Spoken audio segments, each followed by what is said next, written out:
La voie du sentir. Les enseignements de Louis Sanza ont été réunis dans un livre, La voie du sentir. Je l'ai trouvé passionnant et je vous propose de vous lire les extraits qui ont été les plus pertinents pour moi, de vous en faire un résumé pour vous partager l'âme de ce livre. Avant de commencer, j'aimerais vous expliquer l'idée présentée. La voie du sentir a pour objectif de nous connecter à toutes nos sensations, nos impressions, à chaque instant d'y être présent à tout moment. De nous mettre en avant par une vraie liaison holistique afin de trouver en nous la divinité qui dort, de l'éveiller pour réveiller notre souveraineté et reprendre notre pouvoir, notre véritable identité. Par exemple, lorsque nous mangeons, observons tout ce qui se passe, les saveurs, les odeurs, textures, ressentis extérieurs, intérieurs. En somme, être présent. Il dirige également l'idée que lorsque nous écoutons quelqu'un, lui donner 100% de notre attention n'est pas équitable. Et que, pour avoir une véritable écoute juste, Louis Sanza propose lors de l'échange avec notre interlocuteur de porter en même temps notre attention sur un point de notre corps, d'y rester toujours connecté par cette intention. Je l'ai testé et cet exercice est assez difficile, mais tout est une question d'entraînement. Ce sera expliqué dans la lecture qui va suivre. Jésus disait « Donne à César ce qui appartient à César et donne à Dieu ce qui appartient à Dieu.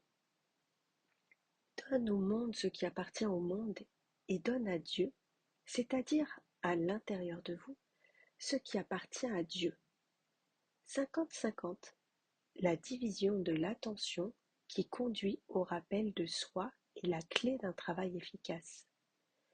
Le travail intérieur n'est pas intellectuel. Il ne consiste pas non plus à faire des pèlerinages, des sacrifices, des retraites ou je ne sais quoi.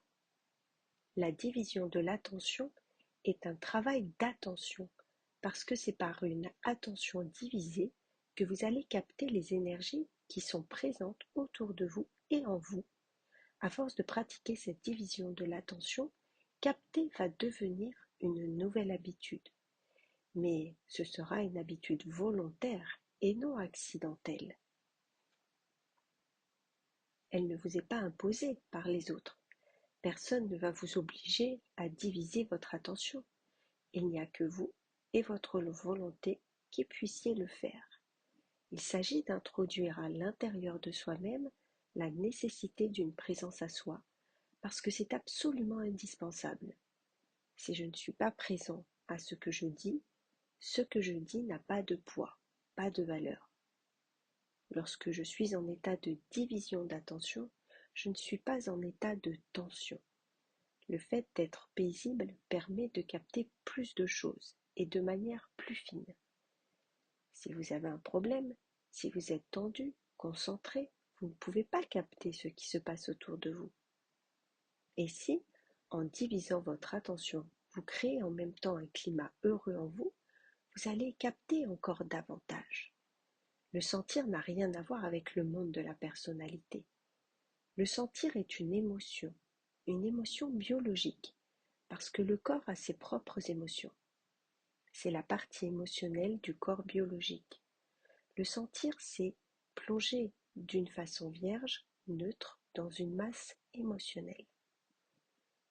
Le sentir me fait également connaître une autre forme de pensée. Par le sentir, je change d'angle de pensée. La pensée va se produire ailleurs. On pourrait dire qu'elle va se répercuter dans le cerveau, se refléter dedans comme sur un miroir. Mais là, c'est le corps qui pense. En ce sens, le sentir est un déplacement du point d'assemblage. La pensée, où se rassemblent les associations, est un point d'assemblage et le sentir le déplace sur le corps biologique. À ce moment-là, c'est mon corps qui pense.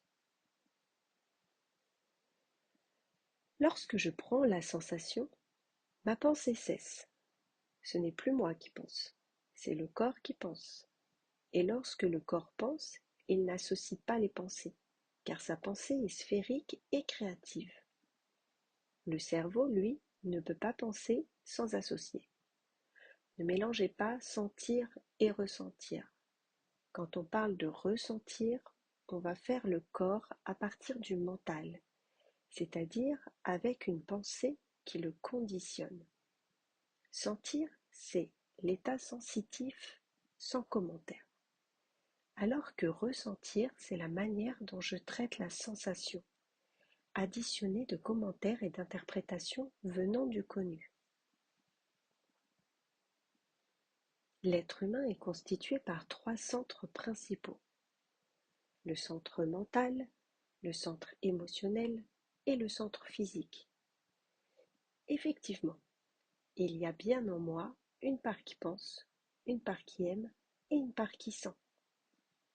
Ces 3 centres se divisent de nouveau en 3 parties: une partie intellectuelle, une partie émotionnelle et une partie mécanique. Les centres intellectuels, émotionnels et moteurs ont donc une activité intellectuelle, une activité émotionnelle et une activité mécanique. Il faut se familiariser avec nos 3 centres et nous pouvons faire une petite expérience pour les approcher. Prenez une musique que vous aimez et écoutez-la, d'un point de vue mental, d'un point de vue émotionnel et d'un point de vue corporel. En vous plaçant dans chacun de ces centres, vous aurez 3 façons très différentes d'écouter la musique. Faites l'expérience. Comment ce centre se manifeste? Comment il fonctionne? Est-ce qu'il peut accepter ou refuser certaines choses? Si j'apprends par exemple que mon enfant vient de mourir dans un accident de la route pendant que j'écoute une valse de Chopin, je peux vous assurer que je ne trouverai plus cette musique belle. Je ne vais pas dire non plus: je me fiche de ce qui est arrivé à mon enfant, laissez-moi écouter cette valse. Au contraire, à chaque fois que je l'écouterai, le souvenir de la mort de mon enfant sera présent. Donc, la partie émotionnelle contient une mémoire émotionnelle qui n'a rien à voir avec la mémoire mentale du cerveau. Il est important d'associer au sentir un sentiment. Lorsque vous prenez la sensation, ce sentiment, qu'il soit de gratitude, de reconnaissance ou de tendresse, va la protéger de la partie mécanique intellectuelle des 3 centres. La sensation est cette partie émotionnelle du corps qui n'a pas de concept, pas de jugement, mais qui possède une intelligence pouvant m'apprendre ce qu'est une pensée qui ne peut pas être pensée. Entrer dans la pensée qui ne peut pas être pensée, c'est entrer dans le sensitif et pas dans le mental. Le mental vit dans le doute, et c'est pour cette raison qu'il est un ennemi de la création. Le mental vit dans le doute, et c'est cela le grand sacrilège qu'ont commis les églises. Elles ont fait croire à l'homme qu'il manque de quelque chose en lui. Et à partir de ce manque, l'homme et la femme ont commencé à chercher Dieu. Si on leur avait dit: tu as en toi une étincelle, fais-la vivre, ressuscite-la, sors de l'oubli et tu verras que Dieu est en toi. Tu n'as pas à le chercher. Cela aurait été très différent. Si mes poumons commençaient à douter du fait qu'ils peuvent inspirer et expirer, la vie s'arrêterait. Mes émotions non plus ne peuvent pas vivre dans le doute. C'est la partie mécanique du cerveau qui touche la partie mécanique du centre émotionnel qui introduit le doute. Est-ce que je sais aimer? Est-ce que je peux faire ceci ou cela? Mais la partie en vous qui aime sans douter est toujours présente. Tous les doutes proviennent du cerveau, parce que c'est dans le cerveau que le doute est né. Si le doute est né dans le cerveau, c'est parce que le cerveau sait, dans les tréfonds de lui-même, qu'il n'est pas réel. La pensée n'est pas une réalité, elle est un bruit. Être ou ne pas être on parle ici du sentir. Le péché originel est une invention totalement grotesque, qui justifie l'idée de châtiment, de punition, de besoin de pénitence. Nous ne pouvons plus continuer avec cette notion de manque que l'Église a introduite en affirmant que l'enfant naît coupé de Dieu. L'enfant ne naît pas coupé de Dieu. C'est un nouveau viol de la femme. On s'introduit dans le lieu même de la création de la vie, dans le ventre maternel, pour promulguer un jugement de plus. Cette affirmation sert uniquement à faire croire que, par le baptême, le prêtre va relier cet enfant au divin. Mais ce contact avec le divin n'a jamais été rompu. Ce sont des mensonges qui font énormément de dégâts. On nous a fait croire que le corps est inférieur, qu'il est impur et que l'esprit est supérieur. On vous fait croire qu'il faut se purifier.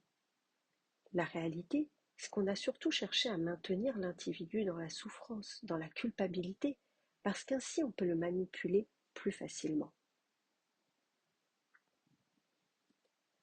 Lorsque l'on prend la sensation, on éveille en même temps l'intelligence de la cellule et, éveillant son intelligence, vous activez sa respiration. Parce que les cellules respirent. Nous ne respirons pas seulement par nos poumons.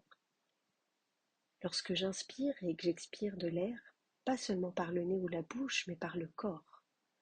En inspirant et en expirant ainsi, je nettoie, mais je capte aussi les impressions. Je peux regarder par la peau et plus seulement par les yeux.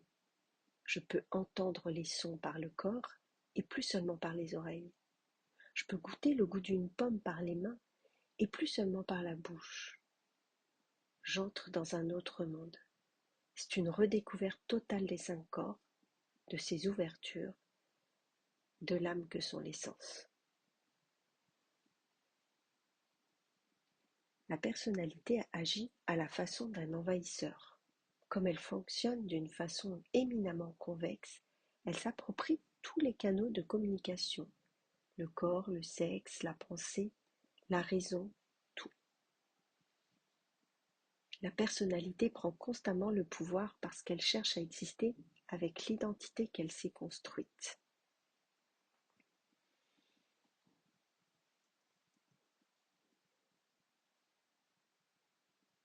La fausse personnalité est issue des frustrations et des souffrances de l'enfance. Cette fausse personnalité n'a pas d'être. Elle n'est qu'une altération de la nature humaine.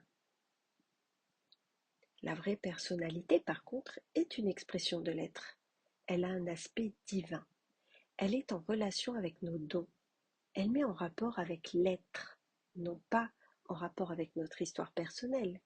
C'est notre vraie personnalité, notre ego positif qui va chercher à faire régner la paix, l'harmonie, qui va veiller pour que les choses se passent au mieux, qui va protéger votre espace.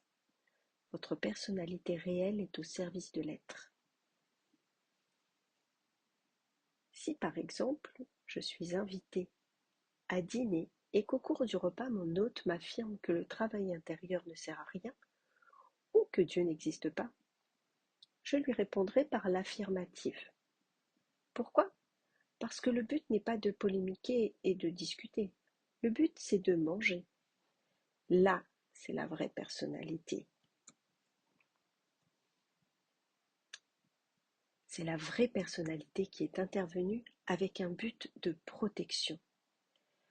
La fausse personnalité aurait tout de suite répondu « Mais tu ne sais pas de quoi tu parles. Tu parles, ce que tu dis est absurde. Je connais ce qu'est un travail intérieur, pas toi. » Et d'un seul coup, le dîner se serait transformé en un véritable champ de bataille. Je me serais oubliée, je n'aurais plus honoré ce que je mange, j'aurais cassé l'harmonie, et tout cela pour rien. L'être vit et baigne dans l'amour, dans la relation d'amour. Il s'appelle oui. En lui, il n'y a pas de non. La personnalité contient le oui et le non, mais l'être ne contient que le oui. Il ne peut pas choisir. Il n'est que pur amour pour tout. Il est prisonnier de son immanence d'amour. On peut dire, par exemple, que l'être procède, s'exprime par l'essence et la personnalité se manifeste par la réaction. C'est-à-dire que l'être agit alors que la personnalité réagit. On peut dire aussi que l'essence est innée et qu'elle opère par la grâce, alors que la personnalité est acquise et opère par la reconnaissance, l'effort et le mérite. L'essence sort du contexte de la personnalité, tout en se révélant à travers la personnalité. Elle cherche à être présente alors que la personnalité veut être consciente. Si je suis curieux, je peux me poser des questions. Pourquoi est-ce que j'ai une préférence pour la montagne plutôt que pour la mer? Est-ce que je préfère me baigner dans l'eau salée ou dans l'eau douce? Pourquoi est-ce que j'aime le désert et pas la forêt? Pourquoi tel type de musique et pas d'autre? D'où vient ce goût? Et d'un seul coup, on se rend compte que certains de ces goûts, on ne les a pas appris, ils sont innés. À partir de là, je vais commencer à comprendre la différence qui existe entre ma personnalité qui me demande de m'habiller en rouge, parce que c'est la mode, et mon essence qui n'est pas déterminée par la mode, mais par un goût inné et qui a envie que je porte telle couleur particulière, telle vibration. Alors, au lieu de chercher à corriger l'autre, je vais commencer à l'aimer, à m'aimer.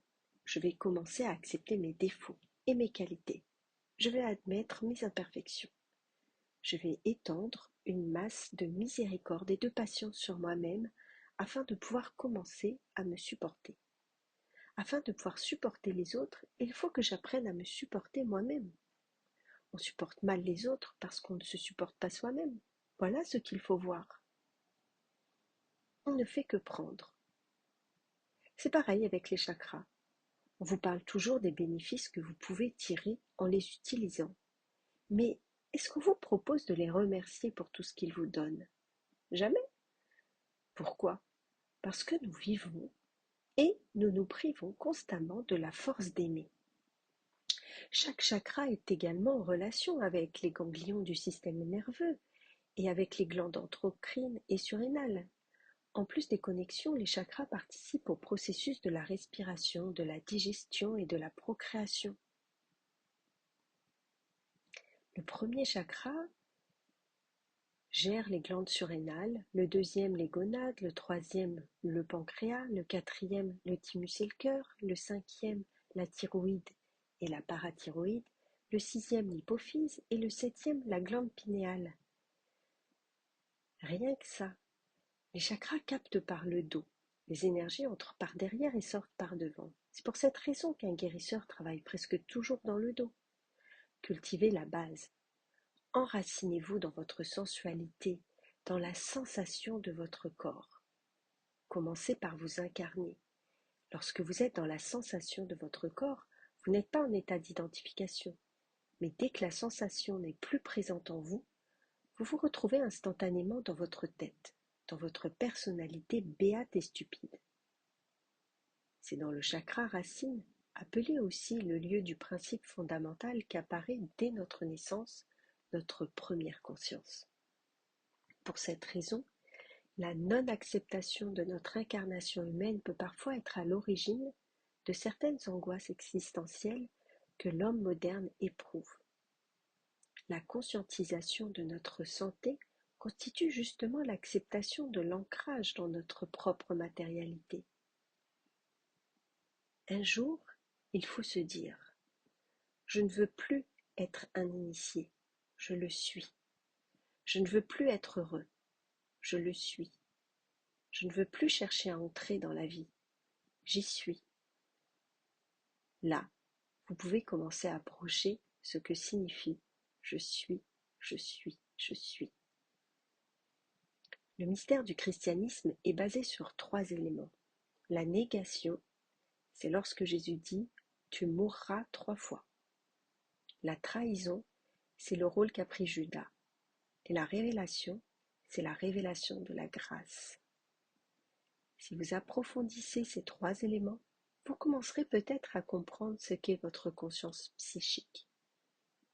Vous ne pouvez pas être conscient de moi sans me nier, parce que si vous ne me niez pas, vous n'êtes pas vous. Ce sont des points pour comprendre que la conscience mentale se manifeste dans l'être par la négation et pas par l'affirmation. Comment faire alors la paix entre ma conscience psychique et ma partie émotionnelle? L'unique façon, c'est d'accepter les conditions de la conscience psychique. Là, la paix se fait instantanément. Mais aussi longtemps que vous croyez pouvoir aimer l'autre avec votre conscience mentale, vous restez dans le nœud gordien de vos contradictions intérieures. Vous restez dans une situation inextricable. Pour que l'autre existe, pour avoir cette conscience de l'autre, il ne faut plus que je sois dans mon mental. Pour nourrir son âme, il faut vivre en état permanent de captation des impressions.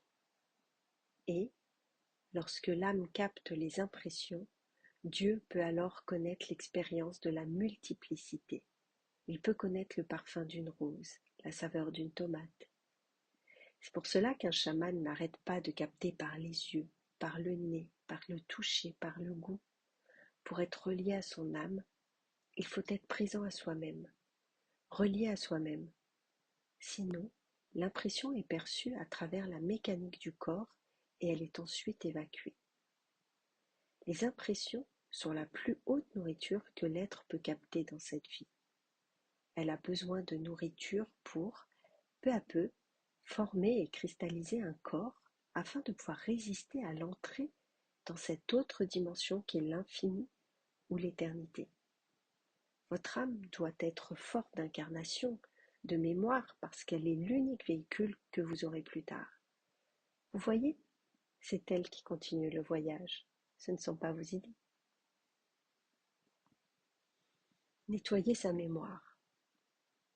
Je vais, par exemple, sortir de ma mémoire humaine l'image du Christ crucifié, car je veux garder du Christ l'image d'un homme rayonnant et sage, et non pas quelqu'un de souffrant. Quant à la mémoire divine, pour moi, c'est l'illumination. La mémoire divine est la plus difficile à toucher, mais c'est la mémoire la plus haute. Dans la mémoire divine, il y a la compassion, la miséricorde, l'amour, la tendresse, la douceur. La mémoire divine ne contient aucune souffrance. Donc, quand je me couche chaque jour, je me mets dans cette région.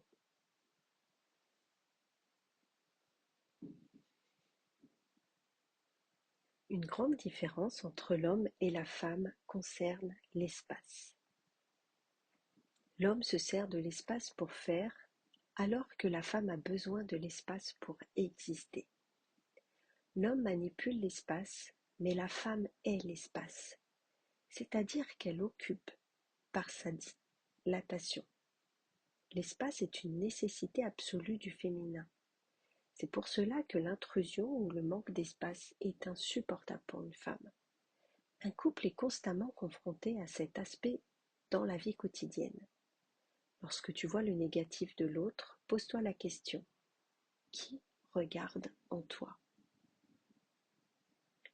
Si vous pouvez reconnaître l'odeur du café en passant près d'un bistrot, c'est parce que vous connaissez déjà cette odeur. Donc, si vous regardez le négatif de l'autre, c'est parce que vous êtes déjà dans la partie négative de vous-même. Par contre, si vous êtes dans votre partie positive et que vous voyez les défauts de l'autre, vous pouvez avoir un sentiment de compassion. Le sentiment de compassion, c'est déjà une prière pour l'autre. Vous n'avez pas besoin de vous demander ce que vous pouvez faire pour l'aider. Dès que ce sentiment de compassion a surgi, il a déjà vitalisé la partie positive de l'autre. Vous n'avez plus rien à faire.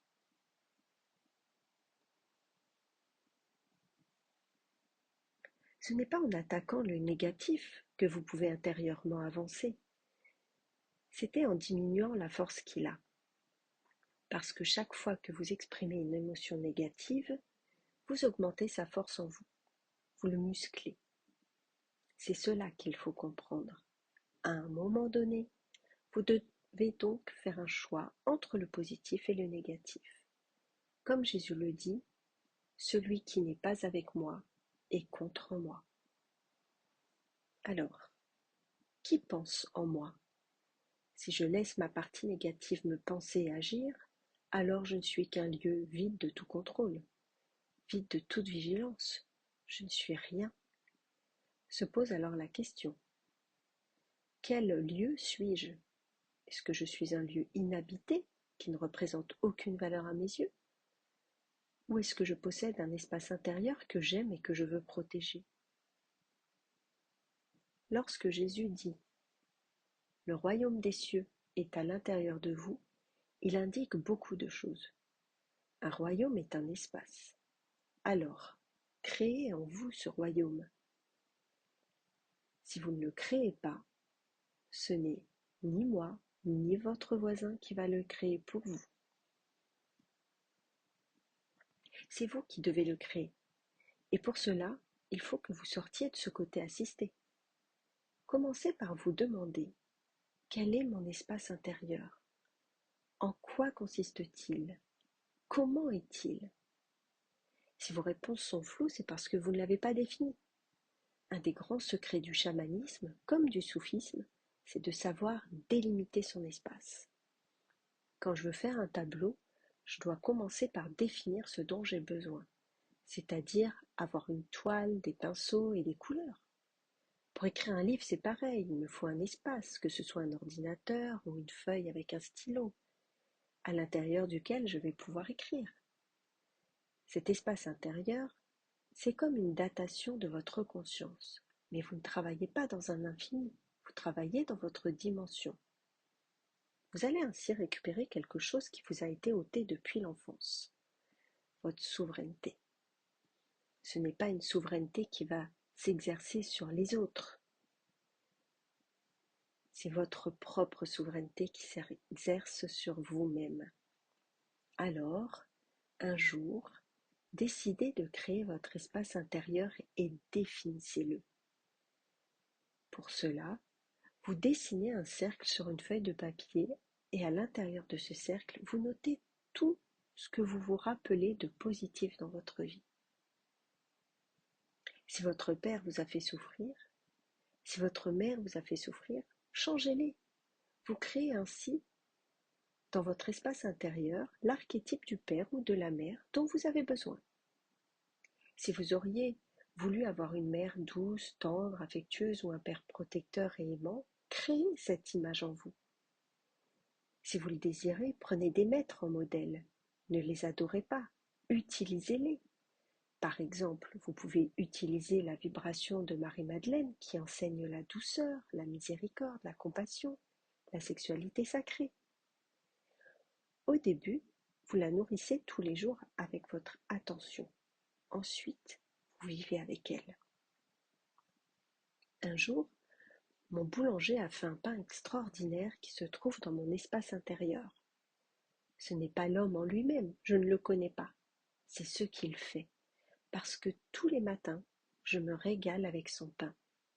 Donc, par gratitude, il est dans mon espace intérieur. Ainsi, lorsque je prie, il est dans ma prière.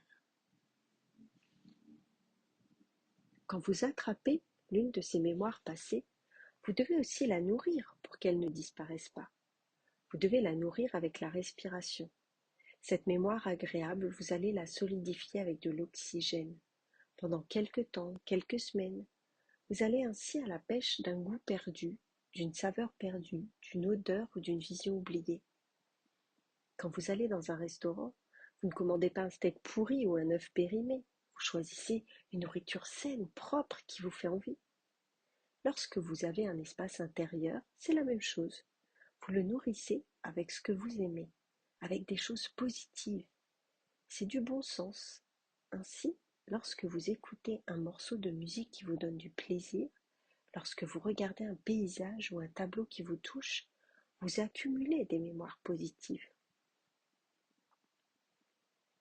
Vous voyez, dans le corps humain, il y a un organite intracellulaire spécifique qui s'appelle la mitochondrie. Cet organite a une particularité, c'est qu'il est sécrété par l'ovule dans la constitution du fœtus. C'est-à-dire que toutes les mitochondries d'un individu proviennent uniquement de la mère et pas du père. C'est un organite purement féminin, généré uniquement par le féminin. Une des fonctions principales de la mitochondrie est de fournir aux cellules l'énergie dont elles ont besoin.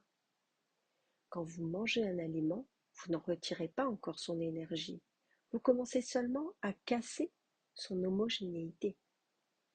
L'estomac va continuer à le fragmenter, puis en entrant dans le circuit sanguin, cet aliment va être encore démantelé, jusqu'au niveau cellulaire et infracellulaire.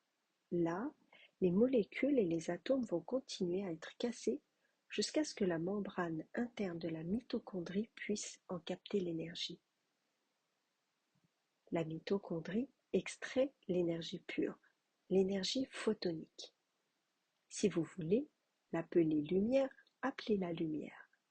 Cet organite est donc éminemment féminin. Féminin ne veut dire ni pénétrant ni analysant, mais captant. C'est cela la voie du sentir.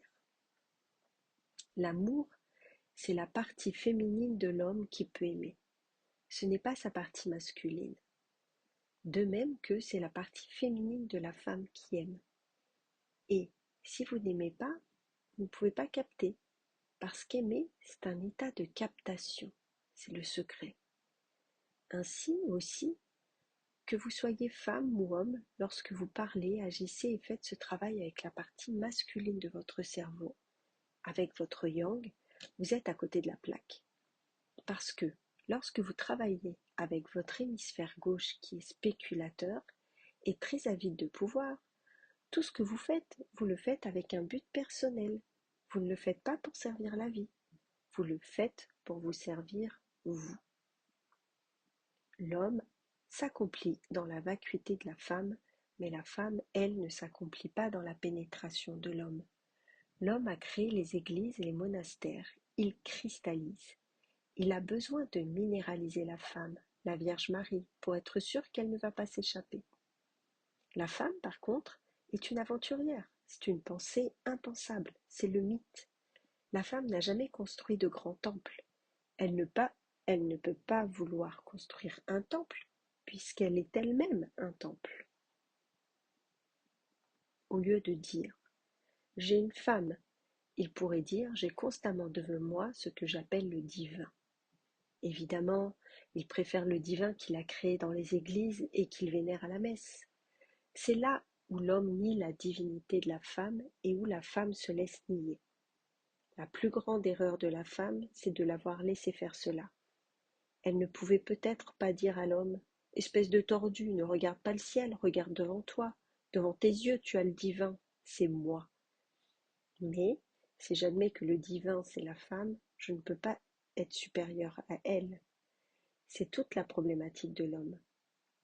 L'homme peut se dire « Jusqu'à présent, j'avais les idées claires. Dieu est un homme et, en plus, il est barbu. Comme ça, il n'y a aucune ambiguïté. De toute façon, il se comporte comme un homme. Il aime le pouvoir, la conquête, il châtie, il récompense. Dieu m'a écrit en premier pour bien montrer que je suis supérieur à la femme. Quant à la femme, il l'a tirée de l'une de mes côtes pour bien me montrer qu'elle est inférieure. » Aimer permet de créer l'instant unique. La pensée, non. La pensée pense toujours vers le passé. Vous ne pouvez pas penser le futur parce que vous êtes obligé d'aller vers le passé pour penser le futur. La pensée travaille toujours en arrière. Mais l'instant unique crée. Là, il n'y a aucune obligation, aucune croyance, aucune peur. Il n'y a ni temps, ni espace, ni passé, ni futur, ni Dieu, ni analyse, ni absence d'analyse. Il y a présence. Il y a présence captant d'autres mondes.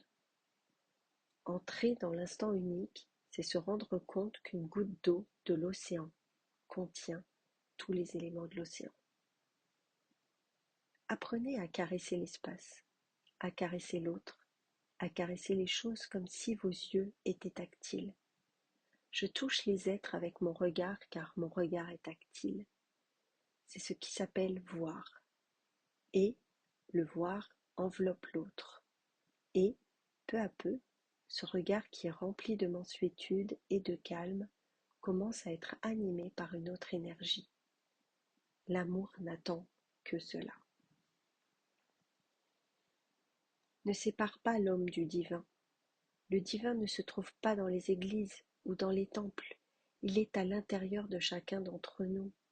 Je ne peux donc pas le chercher. Je ne peux que le laisser agir. Mais pour le laisser agir, il faut que je sois une ouverture et non pas une fermeture. Je vous donne un secret. Plus vous avez des informations, plus vous savez des choses sur un plan intellectuel, plus vous vous éloignez de votre aide, parce que vous allez dans l'extériorité du monde au lieu de vous plonger dans votre propre mystère. Alors, changez de mode de pensée, changez de mode de fonctionnement. C'est cela la proposition de la voie du sentir. Commencez par prendre conscience de la densité de votre corps physique. L'esprit et la matière ne sont pas deux éléments séparés. La matière est une densité de l'esprit coagulée dans un certain degré de fréquence. À l'intérieur de chaque atome se trouve une entité consciente intelligente. Ainsi, lorsque vous éveillez la sensation globale du corps, tous les atomes de votre corps se réveillent parce que vous avez sollicité l'attention. Ils sortent d'un état de sommeil latent pour entrer dans une expansion émotionnelle. Chaque atome, chaque cellule de votre corps passe alors par le processus de la Belle au bois dormant qui se réveille avec un baiser d'amour. C'est cela, la sensation.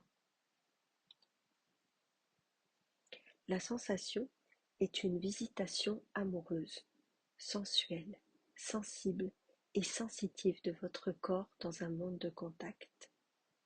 La Belle au bois dormant, c'est la conscience du corps. Et lorsque cette conscience est éveillée, dans des milliards de cellules, le supramental se constitue et s'active. Le mental supérieur n'a donc rien à voir avec la mécanique intellectuelle du cerveau.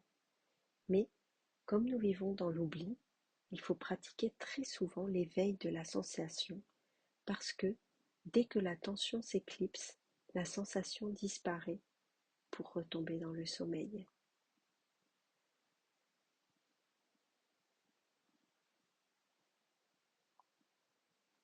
Je vous remercie pour votre écoute et espère que ces mots vous auront touché autant que moi.